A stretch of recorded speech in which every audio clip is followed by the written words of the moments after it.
Welcome back, YouTube. So today I'm here with my friend and former neighbor Mike.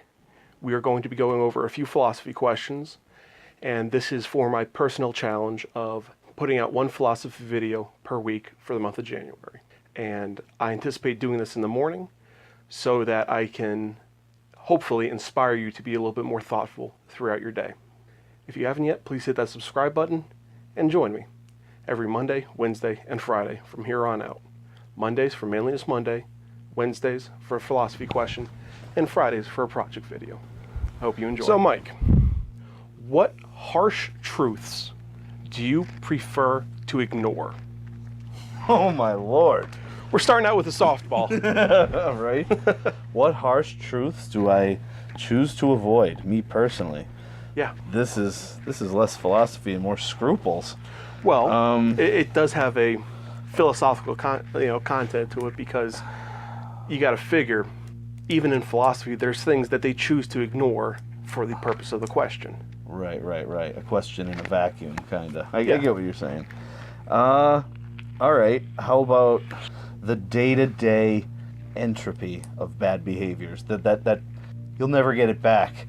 Smoking, drinking, exactly what I eat. Things that build up over time. I definitely ignore those harsh truths. It didn't kill me today, the whiskey, so True.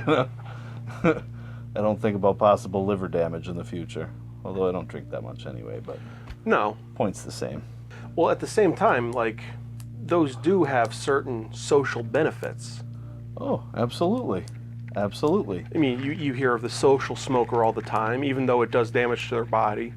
How do you weigh that for and against the damage it does? I mean, yes, that is a harsh truth, that you are increasing your chance of cancer, you're increasing your chance of COPD, and a plethora of other things, and you're ignoring that for this perceived benefit. And, social drinking and stuff, you have a chance of alcoholism, liver damage. Yeah. You roll that dice every time. And that is one harsh truth that I completely ignore. Absolutely. So how do you weigh, instead of just being complete ignorance because you are aware of it, Right. How do you weigh that against the positives? I would say constantly going back to it. Examining it constantly. I'd say every shot I take, that thought occurs to me. Every time I light up a cigarette, it occurs to me. And I quickly go over the benefits in my head and see if it's finally reached 51-49 against and it's time to get out, I say for me, the harsh truths that I ignore, sleep deprivation. Yeah. Because I am, and fast food. Yeah, you're eating garbage.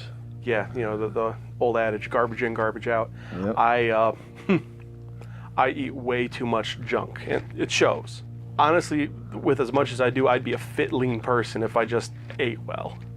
Right. I never do. It's a horrible habit, and I am a creature of habit, 110%. And I know for sleep deprivation, it's worse than being drunk with your reaction times and stuff. And it killed me last month. I need at least 4 hours of sleep, but when I'm working, I ignore, and I hope none of you do this, because this is horrible for you. I ignore sleeping completely, and it kills me. I would sleep for 2 hours, 3 hours a night. It definitely threw me into a funk, or contributed to it.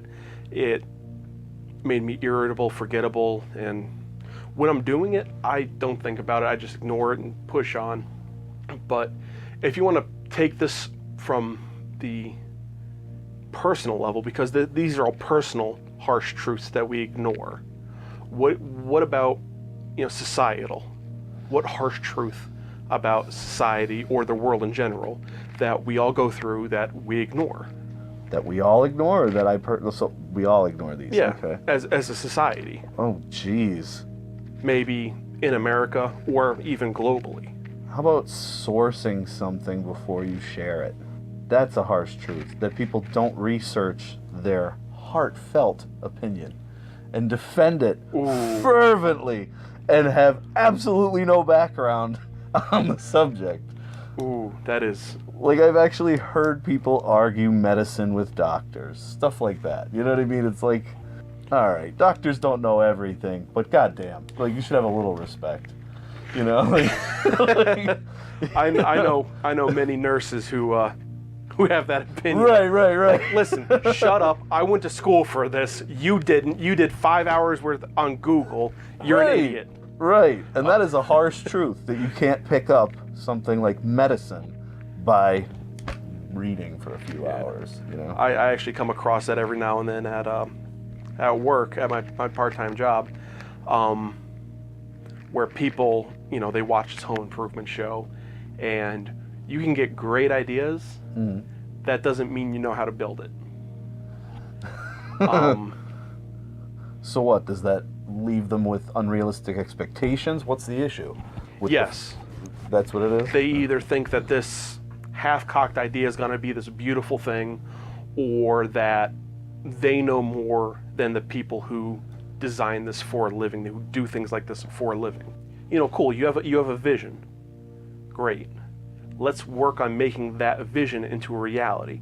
But to do that, you need to trust the people who do it. So yeah, I completely understand that. I think one harsh truth that we ignore globally is, if we don't get off this planet as a species, we will die out. Yeah, we don't really have an exit strategy going at all. I mean, whether you believe in global warming or not, this planet has undergone several ice ages, 2 since humanity has been a thing. And that doesn't mean in the next 10,000 years we're not going to see another 1 or 2. Yeah. We are due cosmically for an extinction level event. Barring all of that, the sun will eventually burn out. Oh yeah, everything's finite. I mean, just the fact that Earth exists means it's of a certain size. And humans are doing nothing but multiplying. So, yeah. You know, like, there's obviously a finite amount of water, a finite amount of place you can raise cattle. You know, so yeah, we need to be thinking about how we're gonna sustain the larger numbers. Certain things are infinitely renewable, like solar, wind, hydroelectric water. Water is infinitely renewable. Wood is infinitely renewable. Space, how about that? But coal is not infinitely renewable. It takes millions of years to make it. Same thing with oil. We will eventually run out. Period. And that's a harsh truth that the market does not care at all. Even if we don't run out for 10,000 years, what happens at 12,000? Or even worse, 10,100. Shoot, 9999 would be tough. Yeah. Because you know by then we'd see it coming, and the brakes would be coming on, and that would affect quality of every product that comes out and the price of every product. And yeah, so I mean, there's a lot of planning that should be getting done. Realizing that, even if we don't run out for another couple thousand years, what are you going to do when you do? So if we don't get off this planet, I really believe that we are going to die as a species. And that's something that we all ignore in our day-to-day, because it's something in the future. Not even our grandchildren or great-grandchildren are going to have to deal with it. But as a species, it's something that we will have to deal with, and we just don't even consider it. It's not a thought in most people's heads. Is it reasonable to expect that if all the humans died out, that eventually we'd get humans again on Earth? Because if so, relatively speaking, who cares? You know what I mean? If you could put our knowledge in some sort of container, that it would last long enough till the next round of humans comes around, at least we're a little closer to figuring it out than we were last loop. There actually was an Arthur C. Clarke book about that. And I know this is going far off course for the question at this point. Whoops. But I'll address this and then we'll end the video. And it was a completely different style of life form. Yeah. And they knew they were going extinct. Yeah. But they also knew with good probability, since Earth was in the Goldilocks zone, Right. that intelligent life would eventually crop up again. So they decided to bury their DNA and a collection of their most intelligent and most helpful works Right. for society able to access that information deep, deep, deep, deep in the bedrock, so that by the time we were advanced enough to get to it, Yeah. we were able to use it, and it was helpful for us too. But I mean, yeah, but at the same time, that is, I think, beyond a pipe dream. Do you know there's one spot where it's suspected that something like that exists? Gobekli Tepe, right behind the Sphinx's ear. Look that one up. That's a beautiful YouTube rabbit hole to go down. We'll have to try that. So, guys, thanks for watching me and Mike here. Well, split hairs for the last 6 questions. He is a budding YouTuber. He's starting his channel sometime in January. He's not sure as to what the channel name will be, but by the time this does air, I will have a link to his channel in the description below.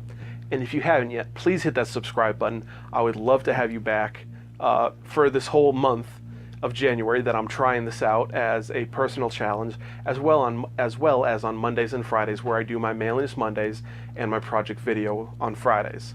So please be thoughtful and try and keep this question in mind and answer it in the back of your head for yourself throughout the day. I think it will make you a more self-actualized person. And as always, guys, be mindful. See you next time.